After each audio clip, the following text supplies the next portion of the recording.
ಕಾಸಕತೇಶ್ವರ ಮಠ ತಾಳಿಕೋಟೆ ಪರಮ ಪೂಜ್ಯರಿಂದ ಆಶೀರ್ವಚನ ಅವರ ಪರಿಚಯವನ್ನ ನಮ್ಮ ಮಿತ್ರರು ಮಾಡಿಕೊಡಲಿದ್ದಾರೆ. ತಾಳಿಕೋಟೆಯ ಸಿದ್ಧಲಿಂಗ ಸ್ವಾಮೀಜಿಗಳು ಇವರು ತಾಳಿಕೋಟೆಯ ಕಾಸಕತೇಶ್ವರ ಮಠದ ಪ್ರಸ್ತುತ ಪೀಠಾಧಿಪತಿಗಳಾಗಿ ಕಾರ್ಯನಿರ್ವಹಿಸುತ್ತಿದ್ದಾರೆ. ಇವರ ವಿರಕ್ತ ಸ್ವಾಮಿಗಳ ಮಾರ್ಗದರ್ಶನದಲ್ಲಿ ಬೆಳೆದವರು. ಇವರ ಗುರುಗಳಾದ ವಿರಕ್ತ ಸ್ವಾಮಿಗಳು ಅಂಧ ಅನಾಥ ಮಕ್ಕಳ ಸೇವೆ ಮತ್ತು ಸಂಗೀತ ಶಿಕ್ಷಣದಲ್ಲಿ ತೊಡಗಿದ್ದರು. ನಿಡಸೋಶಿ ಜಗದ್ಗುರುಗಳ ಪ್ರೇರಣೆಯಿಂದ ಸಿದ್ಧಲಿಂಗ ಸ್ವಾಮೀಜಿಗಳು ತಾಳಿಕೋಟೆ ಭಾಗಕ್ಕೆ ಪರಮ ಪೂಜ್ಯರಾದರು. ತಾಳಿಕೋಟೆ ಭಾಗದಲ್ಲಿ ಸರ್ವ ಧರ್ಮಗಳ ಸಂಗಮ, ಸರ್ವರಿಗೂ ಸಮಬಾಳು, ಸರ್ವರಿಗೂ ಸಮಪಾಲು ಎಂಬ ತತ್ವದಲ್ಲಿ ಸಿದ್ಧಲಿಂಗ ಸ್ವಾಮೀಜಿಗಳು ನಡೆಯುತ್ತಿದ್ದಾರೆ. ವಯಸ್ಸು ಚಿಕ್ಕದಾದರೂ ಗುರು ಬೋಧಿಸಿದ ಜ್ಞಾನದ ಸಾಗರದಲ್ಲಿ ದೊಡ್ಡವರೆಂದೇ ಬಿಂಬಿತವಾಗಿದ್ದಾರೆ. ಮುಗ್ಧತೆಯ ಸ್ವಭಾವ, ವಿರಕ್ತಜ್ಜರ ನೀಡಿದ ವರದಾನ ಎಂದರೆ ತಪ್ಪಾಗಲಾರದು. ತಾಳಿಕೋಟೆಯ ಮೂಲ ಪರಮ ಪೂಜ್ಯ ಅಜ್ಜರನ್ನ ನಡೆದ ದಾರಿಯಲ್ಲಿ ಇವರು ಸಹ ಈ ಭಾಗದ ನೊಂದವರ, ಬಡವರ, ಅನಾಥರ, ಅಂಧರ ದುಃಖ ದುಮ್ಮಾನಗಳನ್ನು ತಮ್ಮ ಶರೀರವೆಂಬ ಜೋಳಿಗೆಯಲ್ಲಿ ಅದರೊಳಗೆ ಹಾಕಿಕೊಂಡು ಸರ್ವರಿಗೂ ಒಳತಾಗಲೆಂದು ಬಯಸುವ ಇವರ ಹೃದಯ ವೈಶಾಲ್ಯ ನಿಜಕ್ಕೂ ಮೆಚ್ಚುವಂಥದ್ದು. ಕೊರೋನಾ ಎಂಬ ಮಹಾಮಾರಿ ಜಗತ್ತಿಗೆ ಅಂಟಿಕೊಂಡಾಗ ಯಾರೂ ಹೊರಬರದ ಸ್ಥಿತಿಯಲ್ಲಿದ್ದಾಗ ತಾವೇ ಸ್ವತಃ ಬಡವರಿಗೆ ಅನ್ನದಾಸೋಹ ಮಾಡಿದ್ದಾರೆ. ಹಾಲು, ಹಣ್ಣು, ಔಷಧಿಗಳ ವಿತರಣೆ ಮಾಡಿದ್ದಾರೆ. ಅವರ ಒಂದು ತತ್ವ ನನ್ನ ಅನುಭವದ ಪ್ರಕಾರ, ಮನೆ ಮಾರಿದನೆಂದು ಕೂಗಬೇಡ, ನಿನ್ನ ಸುಂದರ ಮನಸ್ಸನ್ನು ಮಾರಬೇಡ ಎಂದು ಹೇಳುವ ಆಧ್ಯಾತ್ಮದ ಪರಮಯೋಗಿ ಎಂದು ಖಾತೆಯಾಗಿದ್ದಾರೆ. ಈಗ ಪರಮ ಪೂಜ್ಯರುಗಳು ಈ ಕಾರ್ಯಕ್ರಮವನ್ನು ಕುರಿತು ತಮ್ಮ ಆಶೀರ್ವಚನವನ್ನು ನೀಡಬೇಕೆಂದು ಕೇಳಿಕೊಳ್ತೇನೆ.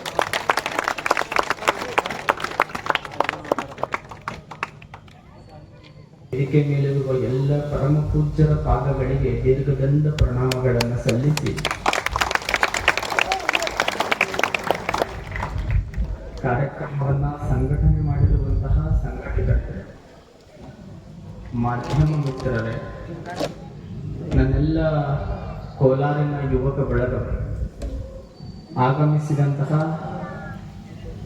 ಎಲ್ಲ ಬಾಂಧವರು, ನೀವೆಲ್ಲರೂ ನನ್ನ ತಂದೆ ತಾಯಿಗಳೆಂದೇ ಭಾವಿಸಿ ನಿಮಗೆಲ್ಲರಿಗೂ ಶರಣಾರ್ಥಿಗಳು.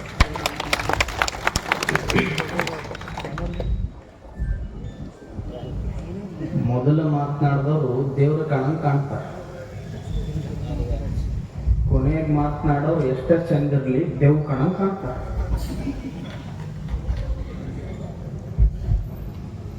ಸ್ಟೀಫನ್ ಹಾಕಿಂಗ್ ಅಂತ ಒಬ್ಬ ಇಂಗ್ಲಿಷಿನ ಕವಿ ನನ್ನ ಭಾರತ ದೇಶದ ಬಗ್ಗೆ ಬಹಳ ಚಂದ ಒಂದು ಮಾತನ್ನ ಬರೀತಾರೆ.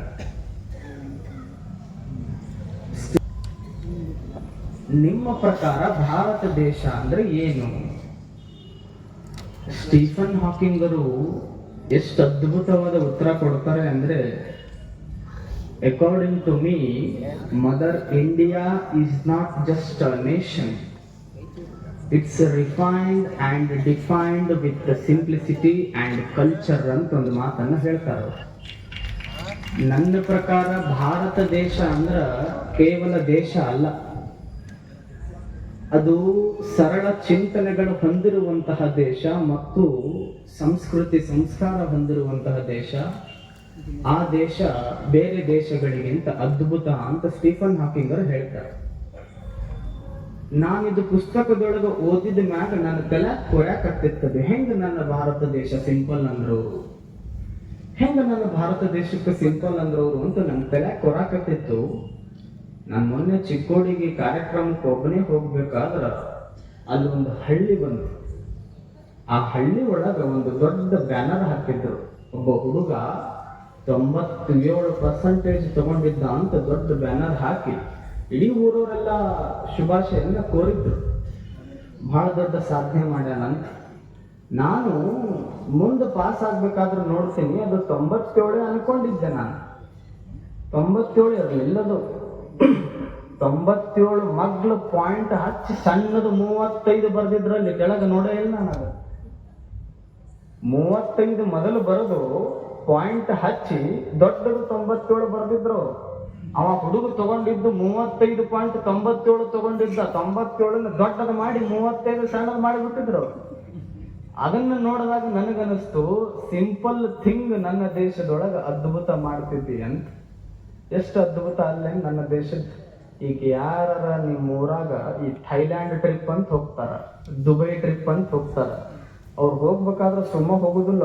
ಅವ್ರು ಮಜಾ ಮಾಡಕ್ ಅವ್ರ ಪಾಡಿಗೆ ಅವ್ರ ದುಡ್ಲೆ ಹೋಗಿರ್ತಾರ. ಅವರಿಗೆ ಸ್ವಾಗತದ ಬೋರ್ಡ್ ನಾವೆಲ್ಲ ಎಷ್ಟು ಚಂದ ಹಾಕ್ತಿವಿ ಹೌದಿಲ್ಲ? ಥೈಲ್ಯಾಂಡ್ಗೆ ಪ್ರವಾಸ ಬೆಳೆಸುತ್ತಿರುವ ನಿಮಗ ನಮ್ಮ ಶುಭಾಶಯಗಳು ಅಂದ್ರ ಅವ್ರು ಬ್ಯಾನರ್ ಹಾಕಿದ್ರೇನೆ ಅವ್ರು ಮಸ್ತ್ ಟ್ರಿಪ್ ಆಗೋದು, ಎಲ್ಲ ಟ್ರಿಪ್ ಆಗೋದೇ ಇಲ್ಲ. ಸಣ್ಣ ಸಣ್ಣ ವಿಷಯ ಭಾರತ ದೇಶವನ್ನ ರೆಡಿ ಮಾಡೈತಿ. ಎಷ್ಟು ಸಣ್ಣ ವಿಷಯ.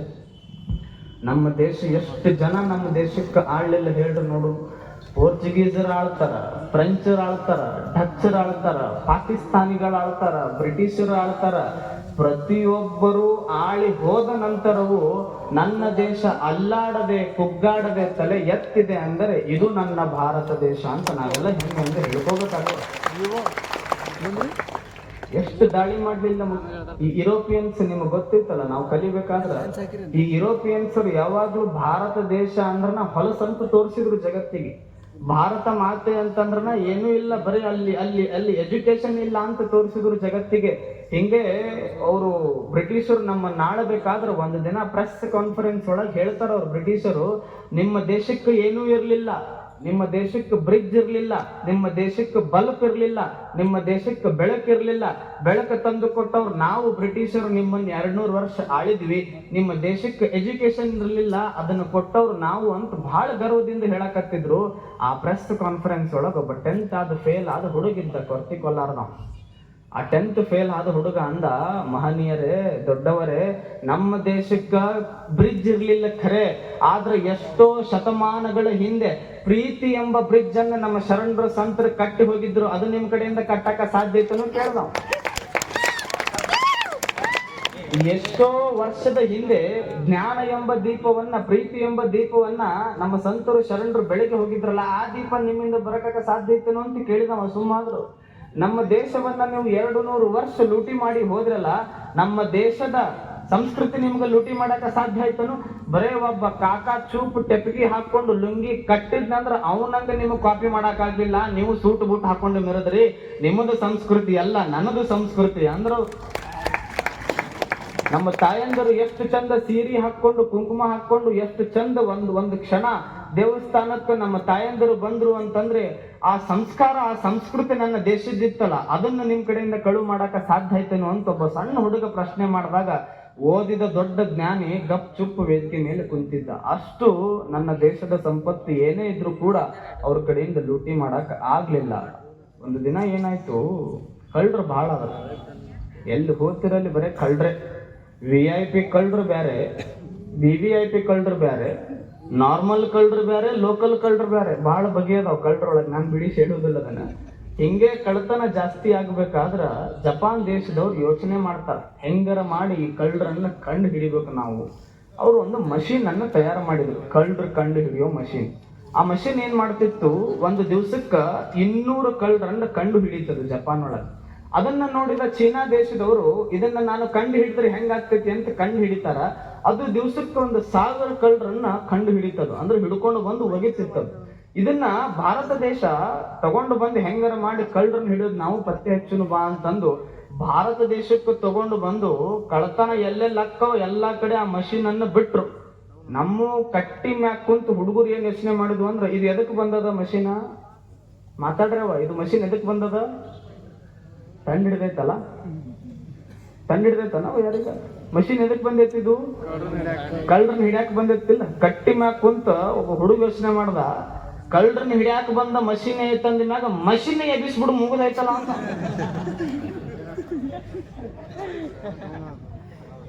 ಕಳ್ಳರ ನಮ್ಮನ್ನ ಕಣ್ಣು ಹಿಡ್ಯಾಕ ಬಂದ ಮಷೀನ್ ಐತಂದ್ರ ಮಷೀನ್ ಎಬ್ಬಿಸ್ಬಿಟ್ರೆ ಮುಗಿತಲ್ಲ ಅಂತ ಯೋಚನೆ ಮಾಡಿ ಮಷೀನ್ ಕಳು ಮಾಡಿ ಹೋಗಲ್ಬಿಟ್ರ ಕಡೆ ಬ್ರಿಡ್ಜ್ ಹೊರಗೆ.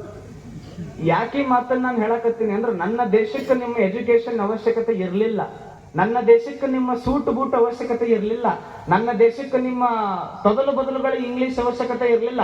ನನ್ನ ದೇಶಕ್ಕೆ ಸೀರೆ ಎಂಬ ಸೂಟ್ ಇತ್ತು, ನನ್ನ ದೇಶಕ್ಕೆ ಲುಂಗಿ ಎಂಬ ಸೂಟ್ ಇತ್ತು, ನನ್ನ ದೇಶಕ್ಕೆ ತಿಲಕ ಎಂಬ ದೊಡ್ಡ ನಾಮ ಇತ್ತಲ್ಲ, ಅದೇ ನನ್ನ ಭಾರತ ದೇಶದ ಗುರುತಾಗಿತ್ತು ಅಂತ ನಾವೆಲ್ಲರೂ ಹೆಮ್ಮೆಯಿಂದ ಹೇಳ್ಕೋಬೇಕಾಗ್ತದೆ. ಏನು ನನ್ನ ಭಾರತ ದೇಶದ ಸಂಸ್ಕೃತಿ, ಎಷ್ಟು ಶ್ರೀಮಂತ ನನ್ನ ಭಾರತ ದೇಶದ ಸಂಸ್ಕೃತಿ. ಆ ಸಂಸ್ಕೃತಿಯನ್ನ ನಾವೆಲ್ಲ ಯುವಕರು ಎತ್ತಿ ಹಿಡಿಬೇಕಾಗ್ತದೆ. ಒಬ್ಬ ಹುಡುಗನಿಗೆ ಶಾಲೆ ಒಳಗ ಕೇಳಿದ್ರು, ನಿನ್ನ ಮನಸ್ಸೊಳಗೆ ಏನೈತಿ ಅಂತ. ಅವ ಅಂದ, ನನ್ನ ಮನಸ್ಸೊಳಗೆ ನನ್ನ ತಂದೆ ತಾಯಿ ಅದಾರ ಅಂದ. ಮತ್ತೊಬ್ಬ ಹುಡುಗನಿಗೆ ಕೇಳಿದ್ರು, ನಿನ್ನ ಮನಸ್ಸೊಳಗೆ ಏನೈತಿ ಅಂತ ಕೇಳಿದ್ರು. ಅವ ಅಂದ, ಸ್ವಾಮಿಗಳ ಹೇಳಿದ್ರೆ ತಪ್ಪಾಗ್ತೈತಿ, ನನ್ನ ಮನಸ್ಸೊಳಗೆ ಒಬ್ಬಾಕಿ ಹುಡುಗಿ ಅದಾಳ ಅಂದ. ಮತ್ತೊಬ್ನಿಗೆ ಕೇಳಿದ್ರು, ಕೊನೆ ಬೆಂಚ್ ಒಳಗೆ ಕುಂತಿದ್ದ, ಏ ದೋಸ್ತ ನಿನ್ನ ಮನಸ್ಸೊಳಗೆ ಏನೈತಿ ಅಂತ ಕೇಳಿದ್ರು. ಅವ ಅಂದ, ನನ್ನ ಮನಸ್ಸಲ್ಲ, ನನ್ನ ರೋಮದೊಳಗೆ ನನ್ನ ಭಾರತ ಮಾತೆ ಬಿಟ್ರೆ ನನ್ನ ಮನಸ್ಸೊಳಗೆ ಏನೂ ಇಲ್ಲ ಅಂದ. ಅಂಥವ್ರು ಬೇಕಾಗ ನಮ್ಮ ದೇಶ ಕಟ್ಟಲಿಕ್ಕೆ. ಪ್ರತಿ ನಾಡ ಒಳಗ, ಪ್ರತಿ ನಾಡ್ ಒಳಗ, ಪ್ರತಿ ಹೃದಯದೊಳಗ ನನ್ನ ದೇಶ ಅನ್ನೋ ಹೆಮ್ಮೆ ಯಾರಲ್ಲಿ ಹುಟ್ಟುತ್ತದಲ್ಲ ಅವರಿಂದ ಮಾತ್ರ ಜಗತ್ತು ಬದಲಾವಣೆ ಮಾಡಲಿಕ್ಕೆ ಸಾಧ್ಯ, ಸಮಾಜ ಬದಲಾವಣೆ ಮಾಡಲಿಕ್ಕೆ ಸಾಧ್ಯ. ಪೂಜ್ಯರು ಮಾತನಾಡ್ಬೇಕಾದ್ರೆ ಹೇಳಿದ್ರು, ನನಗೊಂದು ಸ್ವಾಮಿ ವಿವೇಕಾನಂದರ ಕೋಟ್ ನೆನಪಿಗೆ ಬಂತು. ಸ್ವಾಮಿ ವಿವೇಕಾನಂದರು ಬಹಳ ಮಾರಿ ಕಪ್ಪಾಳಿ ಹೊಡೆದ ಒಂದ್ ಮಾತನ್ನ ಬರೆದಿದ್ರು ಅವ್ರು. ನಾನು ಓದ್ಬೇಕಾದ್ರ, ಯಾವ ಸಮಾಜದೊಳಗ ಕುಡುಕರು ಹೆಚ್ಚಾಗ್ಯಾರ, ಯಾವ ಸಮಾಜದೊಳಗ ಜೂಜಾಟಗಳು ಹೆಚ್ಚಾಗ್ಯಾವು, ಯಾವ ಸಮಾಜದೊಳಗ ತಂದೆ ತಾಯಿನ ಹೊರಗೆ ಹಾಕು ಹೆಚ್ಚಾಗ್ಯದಲ್ಲ, ಆ ಸಮಾಜದ ಸ್ವಾಮಿ ಸತ್ತಿದ್ದಾನೆ ಅಂತ ಸ್ವಾಮಿ ವಿವೇಕಾನಂದರು ಬರೆದಿದ್ರು. ಎಷ್ಟು ಅದ್ಭುತವಾಗಿ. ಪೂಜ್ಯರು ಹೇಳ್ಬೇಕಾದ್ರೆ ನನಗೊಂದು ಮಾತಿಗೆ ನೆನಪು ಬಂತು. ನಾನು ಇದನ್ನ ತಗೊಂಡಾಗ ಒಟ್ಟ ನನಗೆ ನಿದ್ದೆನೇ ಹತ್ತಲಿಲ್ಲ. ಯಾವಾಗ ಆ ಕೋಟನ್ನ ನಾನು ಓದಿದ್ನಲ್ಲ, ಒಟ್ಟ ನೀವು ನಂಬಲ್ಲ, ನಿದ್ದೆ ಹತ್ತಿರ್ಲಿಲ್ಲ. ಏನಾದ್ರೂ ಮಾಡ್ಬೇಕಲ್ಲ ನಾವು ಸಮಾಜಕ್ಕೆ ಅಂತ ಒಂದು ಚಟದ ಜೋಳಿಗೆ ಪೂಜ್ಯರೆಲ್ಲ ಸಾಥ್ ಕೊಟ್ಟು ಮಾಡ್ರಿ ದೇವರ ಅವಶ್ಯವಾಗಿ ಅಂತಂದು ನಮ್ಮ ಜೊತೆಯಾಗಿ ನಿಂತ್ಕೊಂಡ್ರು. ಆ ದುಶ್ಚಟದ ಜೋಳಿಗೆ ಅಂತ ನಾವು ಮಾಡಿದಾಗ ಎಷ್ಟು ಸಣ್ಣ ಸಣ್ಣ ಹುಡುಗರು, ಸಣ್ಣ ಸಣ್ಣ ಇಟ್ಟಿಟ್ಟು ಹುಡುಗರೆಲ್ಲ ದುಶ್ಚಟಕ್ಕೆ ಬಲಿಯಾಗಿದ್ರು. ಸುಡುಗಾಡ RMD ತಿಂತಿದ್ವು, ಏನೇನೋ ಬರ್ತಾವಲ್ಲ ವಿಮಲ್ ಅಂತ ತಿಂತಿದ್ವು, ಸಿಗರೇಟ್ ಸೇರ್ತಿದ್ವು, ಕುಡಿತಿದ್ವು. ಇನ್ನೂ ಮೀಸಿ ಬಂದಿಲ್ಲ ಖರೆ ಎಲ್ಲಾ ಚಟಗಳನ್ನ ಮಾಡೋರಾಗ್ತಿದ್ರು. ಅವ್ರನ್ನೆಲ್ಲ ನನ್ನ ಜೋಳ್ಯಾಗ ಹಾಕ್ರಿಪ್ಪ ಅಂತ ನಾವು ಜೋಳಿಗೆ ಮಾಡಿ ಅವ್ರೆಲ್ಲಾ ದುಶ್ಚಟ ತಗೊಂಡಾಗ ನಮಗೆ ಸಮಾಧಾನ ಆಗಿತ್ತು. ನೀವು ನಮ್ಮಲ್ಲಿ ನಾನು ಮೈಸೂರೊಳಗೆ ಅಭ್ಯಾಸ ಮಾಡ್ಬೇಕಾದ್ರ ಒಬ್ಬ ಹುಡುಗ, ತಂದೆ ತಾಯಿ ಬಹಳ ಬಡವರು. ಆ ಹುಡುಗನಿಗೆ ಶಾಲೆ ಅಭ್ಯಾಸ ಮಾಡಕ್ ಕಳಿಸಾರ. ಅವನು ಕಂಟಿನ್ಯೂ ಬ್ಯಾಕ್ ಮೇಲೆ ಬ್ಯಾಕ್ ಹಾಕತ್ತಿದ್ದು. ಅವನು ಸಬ್ಜೆಕ್ಟ್ ಏನದಾವಲ್ಲ ಬ್ಯಾಕ್ ಮೇಲೆ ಬ್ಯಾಕ್ ಹಾಕತ್ತಿದ್ದು, ಒಟ್ಟ ಪಾಸ್ ಆಗ್ತಿರ್ಲಿಲ್ಲ. ಅದಕ್ಕೆ ಅವ ಸೊಲ್ಯೂಷನ್ ಏನು ಫೈಂಡ್ ಮಾಡ್ಕೊಂಡ ಅಂದ್ರೆ ಸಿಗರೇಟ್ ಸೇದುದು. ನನ್ನ ಕಣ್ಣು ಮುಂದೆನೆ ನಮ್ಮ ಗೆಳೆಯ ಅವ ಸಿಗರೇಟ್ ಸೇದಿದ್ರೆ ನನ್ನ ಬ್ಯಾಕ್ ಕ್ಲಿಯರ್ ಆಗುತ್ತೆ ಅಂತ ಯೋಚನೆ ಮಾಡ್ಕೊಂಡು ಪ್ಯಾಕ್ ಮೇಲೆ ಪ್ಯಾಕ್ ಹಿಂಗ ಸಿಗರೇಟ್ ಸೇದವ. ನಾ ಒಂದು ದಿನ ಅವನಿಗೆ ಹೋಗಿ ಕೇಳಿದೆ, ಎದಕ್ಕೆ ಸಿಗರೇಟ್ ಸೇದಕತ್ತೀಯೋ ಹುಚ್ಚ? ನಿಮ್ಮ ಅವ್ವ ಅಪ್ಪ ದುಡಿತಾರ, ನಿಮ್ಮವ್ವ ಯಾರ್ದೋ ಮನಿ ಮುಸ್ರಿ ತಿಕ್ಕಿ ನಿನಗಿಲ್ಲಿ ಕಲಿಸಾರ, ನಿಮ್ಮಪ್ಪ ಇನ್ನೊಬ್ರ ಹಮಾಲಿ ಕೆಲಸ ಮಾಡಿ ನಿನಗಿಲ್ಲಿ ಮೈಸೂರೊಳಗೆ ಓದಾಕ್ ಕಲಿಸಾರ. ನೀವ್ ಓದುದು ಬಿಟ್ಟು ಇದೇನು ಸಿಗರೇಟ್ ಸೇದುದು ಮಾಡಕತ್ತಿಯಲ್ಲ ಅಂತ ಕೇಳಿದಾಗ ಅವ ಅಂದ, ಬುದ್ಧಿ ಸ್ವಾಮೀಜಿ, ನಂದು ಬ್ಯಾಕ್ ಮ್ಯಾಗ ಬ್ಯಾಕ್ ಅದಾವು, ಅದಕ್ಕೆ ಪ್ಯಾಕ್ ಮ್ಯಾಗ ಪ್ಯಾಕ್ ಸೇರಾಕತ್ತೀನಿ. ಪ್ಯಾಕ್ ಮ್ಯಾಗ ಪ್ಯಾಕ್ ಸಿಗರೇಟ್ ಸೇರಿದ್ರ ಬ್ಯಾಕ್ ಕ್ಲಿಯರ್ ಆಕ್ಕಾವು ಅಂದವ. ಹುಚ್ಚಿಪ್ಯಾಲಿ, ಸಿಗರೇಟ್ ಪ್ಯಾಕ್ ಮ್ಯಾಗ ಪ್ಯಾಕ್ ಸೇರಿದ್ರೆ ಬ್ಯಾಕ್ ಕ್ಲಿಯರ್ ಆಗುದಿಲ್ಲ, ನಿನ್ನ ಬ್ಯಾಕ ಹೋಗ್ತದಂಗ ನಾವು. ಪ್ಯಾಕ್ ಮ್ಯಾಗ ಪ್ಯಾಕ್ ಸೇರಿದ್ರೆ ಬ್ಯಾಕ್ ಕ್ಲಿಯರ್ ಆಗುದಿಲ್ಲ. ಒಂದು ರಾತ್ರಿ ಕಣ್ಣಾಗ ಎಣ್ಣೆ ಬಿಟ್ಕೊಂಡು ಓದು, ಬ್ಯಾಕ್ ಕ್ಲಿಯರ್ ಆಕ್ಕವಂತ ನಾನು ನಿಮ್ಮ ಮಾತನ್ನ ಹೇಳಿದ್ದೆ. ಸಿಗರೇಟ್ ಸೇದೋದ್ರಿಂದ ಅದು ಅಂತಿರ್ತೈತಿ. ಎಷ್ಟು ಮಸ್ತ್ ನಮಗ್ ಅಂತಿರ್ತೈತಿ ಅಂದ್ರೆ ನಾವು ಕಣ್ಣು ತೆಗೆದು ಓದುದಿಲ್ಲ, ನಾವು ಒಟ್ಟ ಕಣ್ಣು ತೆಗೆದು ಓದುದಿಲ್ಲ. ನಾವು ಬರ್ದಿರ್ತಾರಿಲ್ಲ, tobacco is injurious to health, it leads to cancer, it leads to death ಅಂತ ಬರ್ದಿರ್ತಾರೆ. If you smoke you will leads to death ಅಂತ ಅದ್ರ ಪ್ಯಾಕೆಟ್ ಮ್ಯಾಗ ಬರ್ದಿರ್ತಾರಿಲ್ಲ. ಅದನ್ನ ಓದ್ತೀವಿ ಖರೆ, ಮತ ಸೇರ್ತಿರ್ತೀವಿ, ಹಂಗ ಮಸ್ತ್ ಹೋಗಿ ಬಿಡ್ತಿರ್ತೀವಿ. ಅದ್ರ ಮ್ಯಾಗ ಬರ್ದಿರ್ತಾರ, ಅದು ಎಷ್ಟು ಚಂದ ಅದನ್ನ ಕನ್ನಡದಾಗ ಟ್ರಾನ್ಸ್ಲೇಟ್ ಮಾಡ್ಲೇನ, ನೀ ನನ್ನ ತಗೊಂಡೆ ಅಂದ್ರೆ ನಿನ್ನ ನಾ ತಗೋತೀನಿ ಅಂತ ಬರ್ದಿರ್ತಾರ. ನೀ ನನ್ನ ತಗೊಂಡೆ ಅಂದ್ರೆ ನಿನ್ನ ನಾ ತಗೋತೀನಿ ಅಂತ ಬರ್ದಿರ್ತಾರ. ಅದನ್ನ ನೋಡ್ತೀವಿ, ಮತ್ತೆ ನಾವು ಅದನ್ನ ಸೇರ್ತೀವಲ್ಲ. ಅದು ಸಿಗರೇಟ್ ಅಂತಿರ್ತೈತಿ, ಅದು ಮಸ್ತ್. ನೀವು ಕಿವಿ ಕೊಟ್ಟ ಕೇಳಿಸ್ಕೊಳ್ಳೋದಿಲ್ಲ. ಸಿಗರೇಟ್ ಹಚ್ಚಬೇಕಾದ್ರೆ ಅದು ಅಂತಿರ್ತೈತಿ. ಇವತ್ತು ನನ್ನ ಬೆಂಕಿ ಹಚ್ಚಿ ಅಲ್ಲ, ನೀನು ಕಡ್ಡಿ ಪಟ್ಟ ಕೊರದು ಇವತ್ತು ಸಿಗರೇಟಿಗೆ ಬೆಂಕಿ ಹಚ್ಚಿ ಅಲ್ಲ, ಮುಂದೊಂದು ದಿನ ನಿನ್ನ ಮಣ್ಣಾಗಿಟ್ಟು ನಿನ್ ತಲೆ ಮ್ಯಾಗ ನಾ ಬೆಂಕಿ ಹಚ್ತೀನಿ ಅಂತ ಅದು ಸಿಗರೇಟ್ ಅಂತಿರ್ತೈತಿ. ಅದು ಕೇಳಿಸ್ಕೋಬೇಕು ನಾವು ಅಷ್ಟೇ. ಅದು ಅಂತಿರ್ತೈತದು ನಾವು ಕೇಳಿಸ್ಕೋಬೇಕಷ್ಟೇ. ಒಬ್ಬವ ಪತಿದೇವ, ಭಾರಿ ಪತಿದೇವ, ಮನೆಗೆ ದಿವ್ಸ ಕುಡ್ದು ಬರೋದು, ಹೆಂಡತಿಗೆ ಬೈಯುದು, ಮಕ್ಕಳಿಗೆ ಬೈಯುದು ಮಾಡ್ತಿದ್ದವ. ಅವನಿಗೆ ಆಕಿ ಹೆಣ್ಮಕ್ಳು ಏನ್ ಮಾಡಿದ್ಲು, ದಿವ್ಸ ರಾತ್ರಿ ಅವ ಕುಡ್ದು ಬರ್ತಾನ ಬಾ ಅಂತ ಬರೀ ಚಪಾತಿ ಮಾಡಿ ಹಾಕ್ತಿದ್ಲು. ದಿವಸ ಚಪಾತಿ ಮಾಡಿ ಹಾಕುದೆ. 1 ವಾರ ತಿಂದ, 2 ವಾರ ತಿಂದ, 3 ವಾರ ತಿಂದ, ಕಂಡಪಟ್ಟಿ ಬೇಸರ ಆಯ್ತು. ಕುಡಿದು ಬಂದು ಇನ್ನೇನಕ್ಕಿ ಹಿಂಗ ಪ್ಲೇಟ್ ಇಟ್ಲು, ಚಪಾತಿಯಾಗ ಒದ್ದು ಬಿಟ್ಟವ. ಪ್ಲೇಟಿಗೆ ಒದ್ದು ಹೆಂಡತಿ ಕಪ್ಪಾಳಿ ಹೊಡೆದು ಒಂದು ಮಾತು ಹೇಳ್ದ, ದಿವ್ಸ ಚಪಾತಿ ಕೊಡಾಕತ್ತಿ, ಇದಕ್ಕೆ ಕಟ್ಕೊಂಡಿನ ನಿನಗಂದವ. ದಿವ್ಸ ನನಗೆ ಚಪಾತಿ ಮಾಡಿ ಕೊಡಾಕತ್ತಿ, ನಿನಗೆ ಇದಕ್ಕೆ ಕಟ್ಕೊಂಡಿಲ್ಲ. ವೆರೈಟಿ ಊಟ ಮಾಡೋದು ಹಾಕ್ತಿದ್ರು ಬಿದ್ದಿರು, ಇಲ್ಲ ನಡೀತವ್ರ ಮನಿಗಂತ ಕುಡ್ದು ನಿಸಿದಾಗ ಮಾತಾಡಿದ. ಆಕಿ ಘಟನೆಕಿದ್ಲು, ಕೇವ ಮಡ್ಡಿ ಊರನೇಕಿದ್ಲು, ಬಳಿ ಏರ್ಸಿದ್ಲು. ಮಗನೇ ಮಾಡ್ತೀನಿ ತಡಿ ಅಂತ ಬಿಟ್ಲು. ಒಂದ್ ಕಪ್ಪಾಳಿ ಸರದು ಬಿಟ್ಲು. ಬರೇ ದಿವ್ಸ ಒಂದ ಊಟ ಮಾಡಾಕತ್ತೀನಿ ಅಂತ ತಾಟ್ ಒದ್ದಿಯಲ್ಲ, ದಿವ್ಸ ಒಂದ ಬ್ರ್ಯಾಂಡ್ ಕುಡ್ದು ಬರ್ತಿ ಮಗನ, ಎಂದರ ಬಾಟ್ಲಿ ಒದಿಬೇಕಿಲ್ಲ ಅಂದ. ಅರ್ಥ ಆಗಿದ್ರೆ ಚಪ್ಪಾಳೆ ಹೊಡ್ರಿ ಅವನು. ಒಂದ ಚಪಾತಿ ಒಂದ ತಟ್ಟೆ ಹಾಕ್ಕೊಟ್ಟಿನಿ ಅಂದ್ರೆ ಊಟ ಬ್ಯಾಸರ ಆಗ್ಯದ ಮಗನೇ, ಒಂದ ಬ್ರ್ಯಾಂಡ್ ದಿವಸ ಕುಡ್ದು ಬಂದು ವಾಂತಿ ಮಾಡ್ಕೊಳಕತ್ತೇಲೆ, ಬ್ಯಾಸರ ಆಗಿಲ್ಲ ಒಮ್ಮೆ ಒದ್ದು ಬರ್ಬೇಕಿಲ್ಲ ಬಾಟ್ಲಿ ಒದ್ದು ಬಂದಿಲ್ಲ ಮಗ, ತಾಟ್ ಓದಾಕತ್ತಿ ನಡಿ ಅಂತ ಮನೆಯಿಂದ ಒದ್ದು ಹೊರಗೆ ಹಾಕಿದ್ಲು. ಯಾಕೆ ಮಾತನ್ನ ನಾನು ಹೇಳಕತ್ತೀನಿ ಅಂತಂದ್ರೆ, ದುಶ್ಚಟಗಳನ್ನ ದಯವಿಟ್ಟು ಯಾರು ಮಾಡ್ಲಿಕ್ಕೆ ಹೋಗ್ಬೇಡ್ರಿ. ಮತ್ತೇನು ಸೋಷಿಯಲ್ ಮೀಡಿಯಾಕ್ ನಾವೆಲ್ಲ ಎಡಿಕ್ಟ್ ಆಗಿವಲ್ಲ, ಎಲ್ಲ ಯೂತ್ಸ್ ಏನ್ ಎಡಿಕ್ಟ್ ಆಗಿವಿ ಸೋಷಿಯಲ್ ಮೀಡಿಯಾಕ, ನಿಮ್ಗೆ ಕೇಳ್ಕೊಳ್ಳೋದು ಒಂದೇ, ನಾನು ಇವೇನು ಯೂಟ್ಯೂಬ್ ಓಪನ್ ಮಾಡಿದ ತಕ್ಷಣ ಆಡ್ಸ್ ಬರ್ತಾವಲ್ಲ ಅವನ್ನೆಲ್ಲ ಬಿಡು ಪ್ರಯತ್ನ ಮಾಡ್ರಿ. ಆಡ್ಸ್ ಬಂದು ಅಂದ್ರೆ ಫೋನ್ ಹಿಂಗ್ ಬಿಟ್ಟು ಬಿಡ್ರಿ. ಯಾಕಂದ್ರೆ ಯೂಟ್ಯೂಬ್ನು ಮಾರ್ಕೊಂಡಾರ, ಇನ್ಸ್ಟಾಗ್ರಾಮು ಮಾರ್ಕೊಂಡಾರ, ಫೇಸ್ಬುಕ್ ಮಾರ್ಕೊಂಡಾರ, ಎಲ್ಲ ಮಾರ್ಕೊಂಡಾರ. ನೀವು ನಂಬಲ್ಲ, ಒಂದು ಜೂಜಾಟದ ಪ್ರಮೋಷನ್ ಮಾಡಿದ್ರ ಮನೆತನದೊಳಗ ಬಂಗಾರ ಇಡಬಹುದು, ಅಷ್ಟು ರೊಕ್ಕ ಕೊಡ್ತಾರೆ. ನೀವೇನು ಸೋಕಾಲ್ಡ್ ಸೆಲೆಬ್ರಿಟೀಸ್ ಅಂತ ಕರಿತೀರಲ್ಲ, ನೀವೇನು ಸೋಕಾಲ್ಡ್ ಹೀರೋಗಳಂತ ಕರಿತಲ್ಲ, ಯಾರಣ್ಣ ನಿಜವಾದ ಹೀರೋ? ಯಾರು ನಿಜವಾದ ಹೀರೋ? ಸುಮ್ಮನೆ ಮೂರು ತಾಸು ನಟನೆ ಮಾಡೋ ಯಾವತ್ತೂ ಹೀರೋ ಆಗಲಿಕ್ಕೆ ಸಾಧ್ಯ ಇಲ್ಲ. ನನ್ನ ಮಗ ಚಲೋ ಇರ್ಲಿ, ನನ್ನ ಮಗಳು ಚಲೋ ಇರ್ಲಿ ಅಂತ ಹರಕ ಬನೇನ್ ಹಾಕೊಂಡು ಬಿಸಿಲಾಗಿ ದುಡ್ಯಾಕತ್ತಾನಲ್ಲ ನಿಮ್ಮಪ್ಪ, ಅವ ನಿಜವಾದ ಹೀರೋ, ಅವನಿಗಿಂತ ದೊಡ್ಡ ಹೀರೋ. ಅವ್ರು ಯಾವ ಹೀರೋಗಳ ನನಗ ಖುಷಿ ಅದ, ನಟನೆ ಮಾಡೋರ ಮೇಲೆ ನನಗೂ ಖುಷಿ ಅದ, ಅವ್ರವ್ರ ಟ್ಯಾಲೆಂಟ್ ಅವ್ರವ್ರ ಕ್ಷೇತ್ರದೊಳಗೆ ಬೆಳೆದಾರ, ಖುಷಿ ಅದ, ಇಲ್ಲ ಅನ್ನಲ್ಲ. ಅವ್ರೆಲ್ಲ ರಮ್ಮಿ ಆಡ್ರಿ ಅಂತ ನಿಂತಾರಲ್ಲ, ಅದಕ್ಕೆ ನನಗೆ ದುಃಖ. ಅವರೆಲ್ಲ ಡ್ರೀಮ್ 11 ಆಡ್ರಿ ಅಂತ ನಿಂತಾರಲ್ಲ, ಅದಕ್ಕೆ ನನಗೆ ದುಃಖ. ಅವರೆಲ್ಲ My11 ಸರ್ಕಲ್ ಆಡ್ರಿ ಅಂತ ನಿಂತಾರಲ್ಲ, ಅದಕ್ಕೆ ನನಗೆ ದುಃಖ ಅದ. ಯೂಟ್ಯೂಬ್ ಒಳಗ ಪ್ರವಚನ ಕೇಳಬೇಕು ಅಂತ ಓಪನ್ ಮಾಡಿದ್ರೆ ಅಡ್ವರ್ಟೈಸ್ ಏನ್ ಬರುತ್ತೆ ಗೊತ್ತೇನ್ ನಿಮಗ್? ರಮ್ಮಿ ಆಡ್ರಿ 5 ಲಕ್ಷ ಗೆಲ್ರಿ ಅಂತ ಅಡ್ವರ್ಟೈಸ್ ಬರಾಕತ್ತದ. ಮತ್ತೆ ಎಲ್ಲಿ ಬಡ್ಕೋಬೇಕು ನಾವು? ಸ್ವಾಮಿಗಳು ಹೇಳ್ರಿ ನೋಡು, ಎಲ್ಲಿ ಬಡ್ಕೋಬೇಕು ನಾವು? ನೀವೇನು ಹೀರೋಗಳಂತ ಟ್ಯಾಟೋ ಹಾಕ್ಸ್ಕೊಂಡಿರಲ್ಲ, ಅವರೇ ಬರಾಕತ್ತಾರಲ್ಲ 5 ಸೆಕೆಂಡ್ 10 ಸೆಕೆಂಡ್ ಬಂದು ರಮ್ಮಿ ಆಡಿ 5 ಲಕ್ಷ ಗೆಲ್ರಿ, 5 ಲಕ್ಷ ಗೆಲ್ರಿ ಎಲ್ಲ ಮನಿ ಮುಚ್ಚ್ರಿ ಮಠ ಮುಚ್ಚ್ರಿ ಅಂತ ಹೇಳ್ತಾರ ಅವ್ರು ಇಂಡೈರೆಕ್ಟ್ ಆಗಿ. ಇದನ್ನ ಹೇಳಿದ ಮ್ಯಾಗ ನಮ್ಮ ಪ್ರವಚನ ಓಪನ್ ಆಗ್ತಾವ ಅಂತಂದ್ರ ಎಲ್ಲಿ ಬಂದು ನಾವು ನಿಂತೀವಿ ಒಂದು ಕ್ಷಣ ಯೋಚನೆ ಮಾಡ್ರಲ್ಲ. ದಯವಿಟ್ಟು ಏನ್ ಈ ಸೆಲೆಬ್ರಿಟಿಗಳು ಹೀರೋಗಳು ಅಂತ ಏನ್ ಅದಾರಲ್ಲ, ಅವರನ್ನ ರೋಲ್ ಮಾಡಲ್ ಆಗಿ ಇಟ್ಕೊಳ್ಳೋದಕ್ಕಿಂತ ಮುಂಚೆ ಆ ಮನುಷ್ಯ ನಮಗೆ ಏನ್ ಹೇಳಿ ಕೊಡ್ತಾನ ನಿಜ ಜೀವನದೊಳಗೆ ಅನ್ನೋದು ಬಹಳ ಮುಖ್ಯ ಆಗ್ತದ. ಅದನ್ನ ನಾವು ಪಾಲನೆ ಮಾಡುವಂತವ್ರು ಆಗಬೇಕು ಅನ್ನುವಂತ ಮಾತನ್ನ ತಿಳಿಸಿ ಬಹಳ ಅದ್ಭುತವಾದ ಕಾರ್ಯಕ್ರಮ ನಮ್ಮೆಲ್ಲ ಯುವಕರಲ್ಲಿ ಹಮ್ಮಿಕೊಂಡಾರ. ಬಂದಿದ್ರು ಅವ್ರು ಮಠಕ್ಕೆ ಬಂದಾಗ ಈ ಸಲ ತಾವು ಸಾನ್ನಿಧ್ಯ ವಹಿಸ್ಕೊಂಡು ಮಾತನಾಡಬೇಕು ನಮ್ಮೂರೊಳಗಂತ ಕೇಳ್ಕೊಂಡಾಗ ಅವಶ್ಯವಾಗಿ ಬರ್ತೀನಿರಪ್ಪ ಅಂತ ನಾನು ಒಪ್ಕೊಂಡೆ. ಬಹಳ ಖುಷಿ ಆಯ್ತು. ಈಗ ನೀವು ನೋಡ್ರಿ, 2 ತರದ ಬೆಳಕು ನಮ್ಮ ಸಮಾಜದೊಳಗೆ ಅದಾವ್. ಕಡ್ಡಿಪಟ್ನ ಕೊರದ್ರೂ ಬೆಳಕು ಬರ್ತೈತಿ, ದೀಪ ಹಚ್ಚಿದ್ರು ಬೆಳಕು ಬರ್ತೈತಿ. ಕಡ್ಡಿಪಟ್ನದ ಬೆಳಕಿಗೂ ದೀಪದ ಬೆಳಕಿಗೂ ಬಹಳ ವ್ಯತ್ಯಾಸ ಅದ.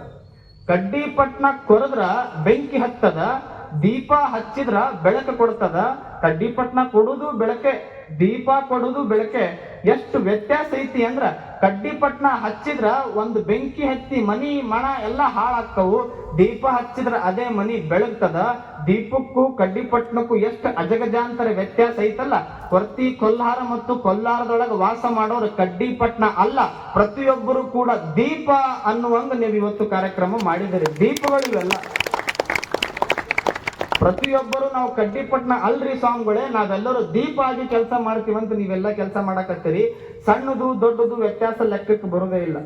ನಾವು ತೆಳಗಿಂದ ತೆಗೆದು ಹೋಗದ್ ಬಿಡೋದನ್ನ. ಅಂದ್ರೆ ದೊಡ್ಡದು ಬಂತು ಅಂತ ದೊಡ್ಡವರೆಲ್ಲ ಭಾಗಿಯಾಗಿದ್ರು ಅಂತ ಅದು ದೊಡ್ಡ ಕಾರ್ಯಕ್ರಮ, ಸಣ್ಣವ್ರು ಭಾಗಿಯಾಗಿದ್ರು ಅದು ಸಣ್ಣ ಕಾರ್ಯಕ್ರಮ ಅನ್ನೋದು ಮೈಂಡ್ ಸೆಟ್ ಇಂದ ನಾವು ಮೊದಲು ಹೊರಗೆ ಬರೋದು. ನಿಮ್ಗೆ ಹೇಳ, ನಿಮ್ಮ ಊರಾಗ ಟೇಲರ್ ಅದ, ನಾನು ಟೇಲರ್ ಟೇಲರ್ ಅದಾನ ಇಲ್ವೇ?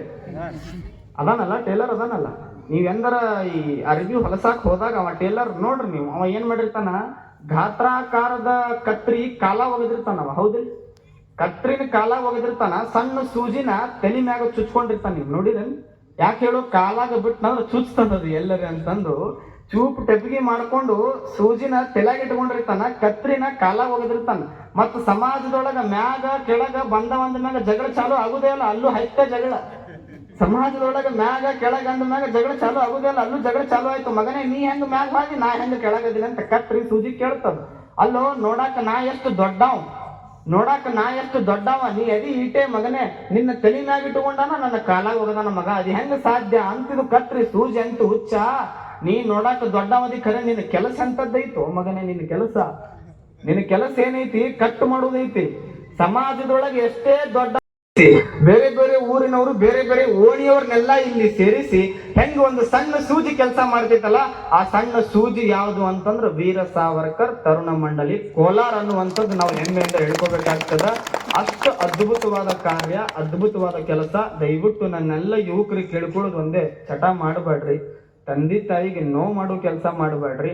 ಮತ್ ಏನು ಈಗಿನ ಕಾಲದೊಳಗೆ ಎಷ್ಟು ಕಾಮ ದೃಷ್ಟಿಯಾಗಿ ನಾವೆಲ್ಲ ಹೊಂಟಿದೀವಿ ಅಂದ ಮ್ಯಾಗ ದಿವಸ ಸೋಷಿಯಲ್ ಮೀಡಿಯಾ ಒಳಗ ನೋಡ್ತೀವಿ ಅತ್ಯಾಚಾರಗಳು ಆಗ್ತಾವ, ದಿವಸ ಸೋಷಿಯಲ್ ಮೀಡಿಯಾ ಒಳಗ ನೋಡ್ತೀವಿ ಅದು ಆಗ್ತಾವ ಇದು ಆಗ್ತಾವ. ಎದಕ್ಕೆ ಇವು ಆಗ್ತವೆ ಅಂತಂದ್ರೆ ನಮ್ಮ ಮನಸ್ಸಿನ ಮೇಲೆ ನಮಗೆ ನಿಯಂತ್ರಣ ಇಲ್ಲ, ನಮಗೆ ಸರಿಯಾಗಿ ಬೋಧನೆ ನಮಗೆ ತಂದೆ ತಾಯಿ ಮಾಡಿಲ್ಲ. ಹಂದಿಗೂ ಮನುಷ್ಯನಿಗೂ ವ್ಯತ್ಯಾಸ ಇಲ್ಲಾರ್ದಂಗ ನಾವು ಬದುಕಾಕತ್ತೀವಿ. ಒಂದು ಗುಡಿ ಒಳಗ ರಾತ್ರಿ 9 ಆದ ಕೂಡ್ಲೆ ಹಂದಿಗಳು ಬಂದು ಮಲ್ಕೊಳಕತ್ತು. 9 ಆಯ್ತು ಅಂದ್ರೆ ಹಂದಿ ಬಂದು ಮಲ್ಕೊಳ್ಳೋ ಗುಡ್ಯಾಗ. ಪೂಜಾರಿಗೆ ತಲೆ ಕೆಟ್ಟ ಬಿಡ್ತು, ಏನು ಮಾಡ್ಲಪ್ಪ ನಾನು ಇದಕ್ಕಂತ ಸೊಲ್ಯೂಷನ್ ಹುಡುಕ್ಯಾಕವ ದೇವರನ್ನೇ ಕರೆಸಿದ ಕೆಳಗ್. ಯಪ್ಪ ಇದು ನಿನ್ನ ಸನ್ನಿಧಾನ, ಇದು ನಿನ್ನ ಭಕ್ತಿ ಕ್ಷೇತ್ರ, ನಾವೆಲ್ಲ ಇಲ್ಲ ನಿನ್ನ ಗುಡಿಗೆ ಬಂದು ಪೂಜೆ ಮಾಡಬೇಕು ರಾತ್ರಿ 9 ಹಂದಿಗಳು ಬಂದು ಮಲ್ಕೊಳಕತ್ತಾವ, ಇದಕ್ಕೆ ಏನಾದ್ರೂ ಸೊಲ್ಯೂಷನ್ ಕೊಡಪ್ಪ ದೇವ್ರೆ ಅಂತ ಪೂಜಾರಿ ದೇವರಿಗೆ ಕೇಳಿದಾಗ ದೇವ ಪ್ರತ್ಯಕ್ಷನಾಗಿ ಹಂದಿಗಳಿಗೆ ಕೇಳ್ದ, ಅಲ್ಲೋ ನೀವ್ ಯಾಕೆ ಹಿಂಗ ಮಾಡಾಕತ್ತೀರಿ? ನಿಮಗಂತ ನಾ ಜಾಗ ಕೊಟ್ಟಿನಲ್ಲ, ನಿಮಗಂತ ನಾ ಜಾಗ ನಿರೂಪಿಸಿನಲ್ಲ, ತಿಪ್ಪಿ ಅಂತ ಮಾಡೀನಿ, ಗಟ್ರ ಅಂತ ಮಾಡೀನಿ, ಅವು ನಿಮಗಾಗಿನೇ ಅದಾವು. ಅಲ್ಲಿ ಹೋಗಿ ಮಲ್ಕೊಳ್ಳೋದು ಬಿಟ್ಟು ಇದು ನನ್ನ ಸನ್ನಿಧಾನಪ್ಪ, ಇಲ್ಲಿ ಗುಡ್ಯಾಗ ಬಂದು ನೀವು ಮಲ್ಕೊಳಕತ್ತೀರಿ ಯಾಕ ಅಂತ ಹಂದಿಗೆ ಪರಮೇಶ್ವರ ದೇವರು ಬಂದು ಕೇಳಿದಾಗ ಹಂದಿಗಳಂದುವಂತೆ, ಯಪ್ಪ ದೇವ ನೀನು ನನಗಾಗಿ ಸೃಷ್ಟಿ ಮಾಡಿದಿ ಇಲ್ಲ ಅನ್ನೋದಿಲ್ಲ, ಗಟ್ರಂತ ಸೃಷ್ಟಿ ಮಾಡಿ, ತಿಪ್ಪೆಂತ ಸೃಷ್ಟಿ ಮಾಡಿ, ಹೊಲಸಂತ ಸೃಷ್ಟಿ ಮಾಡಿ ನಾವ್ ಅಲ್ಲೇ ಮಲ್ಕೋಬೇಕು. ಖರೆ ರಾತ್ರಿ 9 ಆದ್ರೆ ಬಂದು ನೀವು ಮಲ್ಕೊಳಕತ್ತೀರಲ್ಲಿ, ಅದಕ್ಕೆ ನಾವು ಗುಡಿಗೆ ಬಂದು ಒಂದು ಹಂದಿಗಳು. ಯಾರ್ಯಾರು ಚಪ್ಪಾಳೆ ಹೊಡೆದಾರಲ್ಲ ಎಲ್ರಿಗೂ ಅರ್ಥ ಆಗ್ಯದ ಅಂತ ಅರ್ಥೇವ. ದೂರಿಂದ ಕರೆಸಾರ ಯಾವ ಮಾತಾಡಕ, ಸ್ವಲ್ಪ ಸ್ವಾಮಿಗಳ ಬದಲಾವಣೆ ಮಾಡಿ ಅಂತ ನನ್ಗೆ ದೂರಿಂದ ಕರೆಸಾರ, ಜರ ತಿಳ್ಕೋಬೇಕಾಗ್ತೈತಿ. ನಾವು ರಾತ್ರಿ 9 ಆದ ಕೂಡ್ಲೆ ಹಂದಿ ಜಾಗದಾಗ ಹೋಗಿ ನಾವು ಮಲ್ಕೊಳಕತ್ತೀವಿ. ಒಬ್ಬ ಕಾಲ್ ಎತ್ತಿ ಮಲಗಿರ್ತಾನ, ಒಬ್ಬ ಕೈ ಒಕಡ್ ಒಗದ ಮಲಗಿರ್ತಾನ, ಇನ್ನೊಬ್ಬ ಏನ್ ನೋಡ್ಬೇಕು ನಾನೇ ನಾಳೆ ಪ್ರಧಾನ ಮಂತ್ರಿ ನಾನೇ ಅನ್ನುವಂಗನ ಮಲಗಿರ್ತಾನ, ಮಾತಾಡಂಗೆ ಇಲ್ಲ. ಎದಕ್ಕಿದ ಆಗಾಕತ್ತೈತಿ ಅಂದ್ರ ಧರ್ಮ ಜಾಗೃತಿ ನಮ್ಮೊಳಗ ಇಲ್ಲ. ಏನು ಕುಡಿದ್ರೆ ನಾ ದೊಡ್ಡ ವಾಕ್ಯನಿ, ಏನು ಕುಡಿದ್ರೆ ನಾ ತಿಪ್ಪೆ ಮಲ್ಕೋತೀನಿ ಅನ್ನೋ ಸಣ್ಣ ಪರಿಜ್ಞಾನ ನನಗಿಲ್ಲ. ಒಂದು ಸಣ್ಣ ಹುಡುಗ ನೀವ್ ಯಾರಾದ್ರೂ ಕರ್ಕೊಂಬರ್ರಿ ವೇದಿಕೆ ಮ್ಯಾಗ, 5-6 ವರ್ಷದ ಹುಡುಗ ವೇದಿಕೆ ಮ್ಯಾಗ ಕರ್ಕೊಂಬಂದ್ ಕೇಳ್ರಿ, ಅವ ನಿರೂಪಕರೇ ನೀವು ಕೇಳ್ರಿ ಏನು ಕುಡಿತೀಯಪ್ಪ ಅಂತ ಕೇಳ್ರಿ. ಅದು ಎಷ್ಟು ಚಂದ ಹೇಳುತ್ತೆ, ನನ್ನ ತಾಯಿ ಎದೆ ಹಾಲು ಕುಡಿತೀನಿ ಅನ್ನತ್ತೆ. ಹೌದಿಲ್ಲ, ನನ್ನ ತಾಯಿ ಎದೆ ಹಾಲು ಕುಡಿತೀನ್ರಿ ಸ್ವಾಮೀಜಿ ಅನ್ನತ್ತದ. ಅದೇ ಒಂದು 35-40 ವಯಸ್ಸದವ ಎಲ್ರ ಬ್ಯಾರೆ ಇರ್ತಾನ, ಹೊರಗೆ ಅವ್ನು ಕರ್ಕೊಂಬರ್ರಿ, ಏನ್ ಕುಡಿತೀರಿ ಅಂದ್ರೆ ಪಟ್ಟ ಬ್ರ್ಯಾಂಡ್ ಹೆಸರು ಹೇಳಕ್ ಚಾಲು ಮಾಡ್ತಾನ. ಅಂದ್ರ 6 ವರ್ಷದ ಹುಡುಗ ಶಾಣೆ ಆಯ್ತು, ಏನ್ 35 ವರ್ಷದ ದೊಡ್ಡವ ಶಾಣೆ ಅದಾನು? ಅವು ಹುಡುಗರು ಎಷ್ಟು ಚಂದ ಹೇಳ್ತಾವ ನೋಡು, ಯಾಕೆ ಸಣ್ಣ ಅದಾವಲ್ಲ ಅವು ಬುದ್ಧಿ ಚಂದ ಅದಾವಕ್ಕ, ಏನೋ ನಮ್ ಸಮಾಜಕ್ಕೆ ಬಿದ್ದಿಲ್ಲ ಅವು ಎಷ್ಟು ಚಂದ ಹೇಳ್ತಾವು. ಸಮಾಜದೊಳಗ ಒಂದು 6 ವರ್ಷದ ಹುಡುಗಿರೋ ಬುದ್ಧಿ 35 ವರ್ಷದ ಹುಡುಗಿಲ್ಲ. ಹಾಲು ಕುಡಿದ್ರ ತಾಯಿ ತೊಡಿ ಮ್ಯಾಲ ಮಲ್ಕೊಂತೀನಿ, ಹಾಲು ಕುಡಿದ್ರ ಹಂದಿ ತೊಡಿ ಮ್ಯಾಲ ಮಲ್ಕೊಂತೀನಿ ಅನ್ನೋ ಸಾಮಾನ್ಯ ಬುದ್ಧಿ ನಮಗಿಲ್ಲ. ಈ ಸಮಾಜ ಬದಲಾಗ್ಬೇಕಾಗಿದೆ. ಮಾತನಾಡೋರು ನಾವು ಹಂಗ ಮಾತಾಡ್ತೀವಿ, ಮಾತನಾಡೋರು ನಾವು ಮಸ್ತ್ ಮಾತನಾಡ್ತೀವಿ. ಚಪ್ಪಾಳೆ ಗಿಟ್ಕೊಳಕ್ ನಾನು ಮಾತನಾಡ್ಬೋದು, ನಾನು ಹೇಳ್ಕೊಳೋದೇನು, ಪರಮ ಪೂಜ್ಯರೆಲ್ಲ ಇಲ್ಲಿ ವೇದಿಕೆ ಮ್ಯಾಗ ಕುಂತು ಹೇಳೋದೇನು ಅಂತಂದ್ರೆ ಬದಲಾಗಬೇಕಾಗೈತಿ. ಬದಲಾವಣೆ ಅವಶ್ಯಕತೆ ಐತಿ. ಹಿಂಗ ಬಿಟ್ಟು ಅಂದ್ರೆ ನಮ್ಮ ದೇಶ ಉಳಿಲಿಕ್ಕೆ ಸಾಧ್ಯ ಇಲ್ಲ, ಹಿಂಗ ಬಿಟ್ಟು ಅಂದ್ರೆ ನಮ್ಮ ಧರ್ಮ ಉಳಿಲಿಕ್ಕೆ ಸಾಧ್ಯ ಇಲ್ಲ. ದಿನ ನಾವು ನೋಡ್ತೀವಿ ನಮ್ಮ ಧರ್ಮದ ಪರಿಸ್ಥಿತಿ ಎಲ್ಲಿ ಬರಾಕತ್ತದಂತ ನೋಡ್ತೀವಿ. ಒಂದು ದಿನ ಏನಾಯ್ತು, ರಾತ್ರಿ 10 ಗಂಟೆಗೆ ಹೆಣ್ಮಗಳು ನಡ್ಕೊಂತ ಹೊಂಟಿದ್ವಿ. ಒಬ್ಬಕ್ಕೆ ಇದ್ಲವ್ವ, ತಾಯಿ ಆಫೀಸ್ ಕೆಲಸ ಮುಗಿಸಿ ಮನೆಗೆ ನಡ್ಕೊಂತ ಹೊಂಟಿದ್ದು. ನಾಯಿಗಳು ಗುಂಪಿತ್ತಲ್ಲಿ, ನಾಯಿಗಳ ಗುಂಪೆಲ್ಲ ಇತ್ತು. ಅವು ಗರ್ ಅಂತ ಒದರಾಕ ಸಣ್ಣಗೆ ಚಾಲೂ ಮಾಡಿದ್ವು. ಈ ತಾಯಿಗೆ ಅಂಜಿಕೆ ಬಂತು. 10 ಗಂಟೆ ಆಗ್ಯದ, ನನ್ನ ಜೊತೆ ಯಾರೂ ಇಲ್ಲ, ಆ ನಾಯಿ ನನಗೇನಾದ್ರೂ ಕಚ್ಚಿದ್ರೆ ನಾನೇನು ಮಾಡ್ಲಿ ಅಂತ ತಾಯಿ ಯೋಚನೆ ಮಾಡಕತ್ತಿದ್ದು. ಆ ನಾಯಿ ಗುಂಪೊಳಗ ಒಬ್ಬ ಲೀಡರ್ ಅವ ಅಂದ, ಎದಕ್ ಅಂಜಕತ್ತೀನಿ ಅಂತ ಅವ ನಾಯಿ.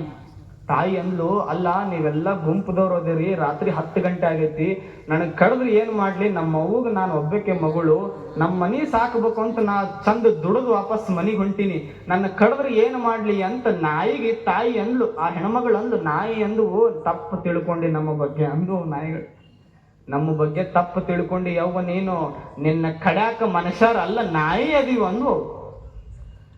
ನಿನ್ನ ಕಡ್ಯಾಕ ಮನುಷ್ಯರಲ್ಲ ನಾಯಿ ಅದೀವಿ ಒಂದು. ನಾಯಿ ಮಾತನ್ನ ಹೇಳ್ತೈತಿ ನಮಗ, ನಿನ್ನ ಕಡ್ಯಾಕ ಮನುಷ್ಯರಲ್ಲ, ನಿನಗೆ ಅತ್ಯಾಚಾರ ಮಾಡಕ ಮನುಷ್ಯರಲ್ಲ, ನಿನ್ನ ಕೆಟ್ಟ ದೃಷ್ಟಿಯಿಂದ ನೋಡಕ ಮನುಷ್ಯರಲ್ಲ, ಬೇಕಾದ್ರೆ ನಾವ ನಿನ್ನ ಮನೆ ತಕ್ಕ ಸೆಕ್ಯೂರಿಟಿ ಆಗಿ ಬರ್ತೀವಂತ Z+ ಸೆಕ್ಯೂರಿಟಿ ಕೊಟ್ಟ ನಾಯಿಗಳು ಸಹಿತ ಸಮಾಜದೊಳಗೆ ದೊಡ್ಡ ಹೆಸರು ತಗೊಂಡಾವ್, ನಾವು ತಗೊಂಡಿವಿ. ಎಲ್ಲಿ ಹೊಂಟಿವಿ ನಾವು ಹೇಳ್ರಿ ನೋಡೋದು, ಎಲ್ಲಿ ಹೊಂಟಿವಿ ನಾವು ಹೇಳು ನೋಡೋಣ. ಒಂದು ಹೆಣ್ಣಿಗೆ ರಾತ್ರಿ 9-10 ಗಂಟೆಗೆ ಪಾಪ ಡ್ಯೂಟಿ ಮುಗಿಸಿ ಮನೆಗೆ ಹೋಗ್ಬೇಕಾದ್ರ ಸಮಾಜದೊಳಗನೆ ಸುರಕ್ಷತೆ ಇಲ್ಲ ಅಂತಂದ ಮೇಲೆ ನಾವೇನ್ ದೊಡ್ಡವರಾಗಿ ವ್ಯತ್ಯಾಸ ಆಗಕ್ಕೆ ಸಾಧ್ಯತೆ? ಯಾವಾಗ ಒಂದು ಹೆಣ್ಣು ರಾತ್ರಿ 10 ಗಂಟೆಗೆ ನಿರ್ಭಯವಾಗಿ ಊರೊಳಗ ಅಡ್ಡಾಡ್ತಾಳ, ಯಾವಾಗ ಒಬ್ಬ ಸನಾತನ ಧರ್ಮದಲ್ಲಿ ಜನಿಸಿದ ಮಗು ಭಗವದ್ಗೀತೆ ಹಿಡ್ಕೊಂಡು ಪಠಣವನ್ನ ಮಾಡ್ತಾನ, ಆವಾಗ ಊರು ಉದ್ಧಾರ ಆಗಲಿಕ್ಕೆ ಸಾಧ್ಯ ಇದೆ ಅನ್ನುವಂಥದ್ದನ್ನ ನಾವು ನೆನಪಿಟ್ಕೋಬೇಕು. ನಾವೆಲ್ಲ ಮೇಕಪ್ ಮಾಡ್ಕೊಂತೀವಿ ತಾಯಂದಿರು, ಸುಡುಗಾಡ್ ಮೇಕಪ್ ಮಾಡ್ಕೊಂತೀರಿ. ತಾಲೂಕು, ಜಿಲ್ಲಾ, ರಾಜ್ಯ, ಇಡೀ ದೇಶನ ಕಿವಿಯಾಗಿ ಇಟ್ಕೊಂಡಿರ್ತೀರಿ ನೀವೆಲ್ಲ ತಾಯಂದಿರು. ಮೇಕಪ್ ಮಾಡ್ಕೊಳ್ರವೆ ಬ್ಯಾಡ್ ಅನ್ನೋದಿಲ್ಲ. ಫೇಸ್ ಏನೈತಲ್ಲ, ಇದು ಫೇಸ್ ಚಂದ ಕಾಣಬೇಕಾಗಿತ್ತು ಅಂದ್ರೆ ಏನು ದೊಡ್ಡದು ಮಾಡ್ಬೇಕಾಗಿಲ್ಲ. ನಿಮಗೆಲ್ಲ ನಾ ಕೇಳ್ಕೊಳ್ಳೋದು ಒಂದೇ, ಫೇಸ್ ಚಂದ ಕಾಣಬೇಕಾಗಿತ್ತು ಅಂದ್ರೆ ನಮ್ಮ ಧರ್ಮದ ಚಂದ ಕುಂಕುಮ ಇಟ್ಕೊಂಡ್ಬಿಡ್ರಿ ಸಾಕು. ನಿಮಗಿಂತ ಚಂದ ಫೇಸ್ ಯಾರು ಕಾಣಕ ಸಾಧ್ಯ ಇಲ್ಲ. ಎಷ್ಟು ಮಸ್ತ್ ಕಾಣ್ತೈತಿ. ಮತ್ ನಮಗೇನು ಹುಡುಗರು ಅದೀವಲ್ಲ, ನೀವು ಬೆಕ್ಕದಂಗ್ ಬ್ರಾಸ್ಲೆಟ್ ಹಾಕೋರಿ, ಗೋಲ್ಡ್ ಹಾಕೋರಿ, ಬಂಗಾರ ಹಾಕೋರಿ, ಕೈ ಚಂದ ಕಾಣೋದಿಲ್ಲದು. ಈ ಕೈ ಚಂದ ಕಾಣಬೇಕಾಗಿತ್ತು ಅಂದ್ರೆ ಬಂಗಾರ ಹಾಕೊಂಡ್ರೆ ಈ ಕೈ ಚಂದ ಕಾಣೋದಿಲ್ಲ. ಈ ಕೈ ಚಂದ ಕಾಣಬೇಕಾಗಿತ್ತು ಅಂದ್ರೆ ಹಣಮಪ್ಪ ದೇವ್ರದ್ದು ಸುಮ್ ಒಂದು ದಾರ ಕಟ್ಕೊಂಡ್ ಬಿಡ್ರಿ, ಈ ಕೈ ಮಸ್ತ್ ಕಾಣ್ತದ. ಇದು ಧರ್ಮ ಸಂರಕ್ಷಣೆ ಆಗ್ತದೆ. ಒಂದು ದಾರ, ಹಣಿ ಮೇಲೆ ಒಂದು ತಿಲಕ, ನನ್ನ ತಾಯಿ ಕುಂಕುಮ ಹಾಕೊಂಡು ನಾವೆಲ್ಲರೂ ಧರ್ಮದವರು, ನಾವೆಲ್ಲರೂ ಮಾನವರು, ನಾವೆಲ್ಲರೂ ಮನುಷ್ಯರು, ಪ್ರೀತಿಯಿಂದ ನಾವೆಲ್ಲರೂ ಬದುಕಬೇಕು ಅನ್ನೋ ಮನಸ್ತಾಪನೆ ನಮ್ಮಲ್ಲಿ ಬಂದಾಗ ನಾವು ಶ್ರೇಷ್ಠ ವ್ಯಕ್ತಿಗಳ ಬದುಕಲಿಕ್ಕೆ ಸಾಧ್ಯ ಇದೆ ಅನ್ನುವಂತ ಮಾತನ್ನ ಹೇಳಿ, 2 ಚಲೋ ಕಣ್ಣು ಕೊಟ್ಟಾನ, ಚಲೋ ನೋಡ್ರಿ, ಬಾಯಿ ಕೊಟ್ಟಾನ, ಚಲೋ ಮಾತನಾಡ್ರಿ, ಕಿವಿ ಕೊಟ್ಟಾನ ಅಂತಂದ ಮ್ಯಾಗ ಚಲೋನ ಕೇಳಿಸ್ಕೊಳ್ರಿ. ಇರುವಷ್ಟು ದಿನ ಪ್ರೀತಿಯಿಂದ ಬದುಕುದು, ಪ್ರೀತಿ ಹಂಚಿ ಬದುಕುದು. ದ್ವೇಷ ಮಾಡಿ ಏನ್ ಮಾಡೋದೈತಿ? ದ್ವೇಷ ಮಾಡಿದವ್ರು ಎಲ್ಲಿ ಹೋಗ್ಯಾರ? ಮಣ್ಣಾಗ ಅಲ್ಲೇ. ಪ್ರೀತಿ ಮಾಡ್ದವ್ ಎಲ್ಲಿ ಹೋಗ್ಯಾನ? ಮಣ್ಣಾಗ ಅಲ್ಲೇ. ಮೇಲು ಕುಂತೀವಿ, ಕೆಳಗ್ ಕುಂತಾರ, ಮೇಲು ಕೀಳು, ಬಡಮ ಶ್ರೀಮಂತ ಯಾರಿದ್ರು ಏನೈತಿ, ಎಲ್ಲರೂ ಒಂದು ದಿನ ಮಣ್ಣಾಗ ಹೋಗೋದೇ ಶಾಶ್ವತ ಅಂದ ಮ್ಯಾಗ ಸಾಧ್ಯ ಆದಷ್ಟು ಪ್ರೀತಿಯಿಂದ ಬದುಕು. ನೀವು ಜಗಳ ಆಡ್ತಿರ್ತಾವು, ಊರಾಗ ಜಗಳ ಆಗ್ತಿರ್ತಾವ, ಗಣಪತಿಗೆ ಜಗಳ ಆಗ್ತಿರ್ತಾವು, ಮನಸ್ತಾಪಗಳಾಗ್ತಿರ್ತಾವು, ಜಗಳ ಆಗುವಲ್ಲ. ಹಿಂಗೆ ಒಂದ್ ಊರೊಳಗೆ ಬಾಳ ವಿಧಿ ಚಡ್ಡಿ ದೋಸ್ತರಂಗ ಬದುಕಿದ್ರು ಅವ್ರಿಬ್ರು. ಒಬ್ರು ಬಿಟ್ಟು ಒಬ್ರು ಇದ್ದಿದ್ದಿಲ್ಲ, ಅಷ್ಟು ಮಸ್ತ್ ಬದುಕಿದ್ರು. 20 ವರ್ಷ ಹಂಗೆ ಬದುಕಿದ್ರು ಅವರು. ಒಂದು ಸೊಸೈಟಿಗೆ ಒಬ್ಬರನ್ನ ಅಧ್ಯಕ್ಷರನ್ನಾಗಿ ಮಾಡಬೇಕು ಅಂತ ನೇಮಕ ಮಾಡಿದ್ರ ಅವ್ರು ಅಂದಿದ್ರು, ಅವನು ಸೇರಿಸಿ ಅಧ್ಯಕ್ಷ ಮಾಡಿದ್ರ ನಾವ್ ಇಬ್ರು ಬರ್ತೀವಿ, ಇಲ್ಲ ಅಂದ್ರೆ ಬರೋದಿಲ್ಲ ಅಂದಿದ್ರು. ಅಷ್ಟು ಇಬ್ರು ಚಡ್ಡಿ ದೋಸ್ತರಾಗಿ ಬದುಕಿದ್ರು. ಒಂದು ದಿನ ಒಂದು ಘಟನೆ ಒಳಗೆ ಇಬ್ರು ದೂರ ಆಗಿಬಿಡ್ತಾರೆ. ಇಬ್ರು ದೂರ ಆಗಿಬಿಟ್ರು. ಎಷ್ಟು ದೂರ ಅದು ಅಂದ್ರ, ಇವ್ ಕಾರ್ಯಕ್ರಮಕ್ಕೂ ಹೋದಾಗ ಅವ ಹಕ್ಕಿದ್ದಿಲ್ಲ, ಅವ ಹೋದ್ರೆ ಇವ ಹೊಕ್ಕಿದ್ದಿಲ್ಲ. ಇವನ್ ಮಾರಿಕೊಂಡ್ರೆ ಅವನ್ ಮಾರಿ ಕಾಣ್ತಿದ್ದಿಲ್ಲ, ಅವನ್ ಮಾರಿಕೊಂಡ್ರೆ ಇವನ್ ಮಾರಿ ಕಾಣ್ತಿದ್ದಿಲ್ಲ. ಅಷ್ಟು ವಿರೋಧ ವ್ಯಕ್ತಪಡಿಸಿದ್ರು. ಒಂದು ದಿನ ಏನಾಯ್ತು, ಒಬ್ಬನಿಗೆ ಥ್ರಾಟ್ ಕ್ಯಾನ್ಸರ್ ಬಂದ್ಬಿಡ್ತು. ಗಂಟ್ಲೇನೈತಲ್ಲ, ಈ ಥ್ರೋಟ್ ಏನೈತಲ್ಲ, ಥ್ರಾಟ್ ಏನೈತಲ್ಲ, ಇದು ಕ್ಯಾನ್ಸರ್ ಬಂದ್ಬಿಡ್ತು. ನೀಗೆ ಡಾಕ್ಟರ್ ಏನ್ ಹೇಳ್ದ, ಇನ್ 6 ತಿಂಗಳ ಒಳಗೆ ನೀನ್ ಸಾಯ್ತಿ ಅಂತ ಹೇಳಿದ್ ನೋಡಿ. ಇನ್ 6 ತಿಂಗಳಾದ್ಮೇಲೆ ನಿಂದ ಆಟ ನಡೆಯುದಿಲ್ಲ. ಇನ್ನಿಂದೇನು ಒಳಗೆ ಪೆಟ್ಟಿಗೆ ಅಂತೀವಲ್ಲ ನಾವು ಮಾತಾಡೋದು ರಿದಮ್, ಆ ಪೆಟ್ಟಿಗೆನ ತೆಗೆದು ಬಿಟ್ಟಿದ್ರು.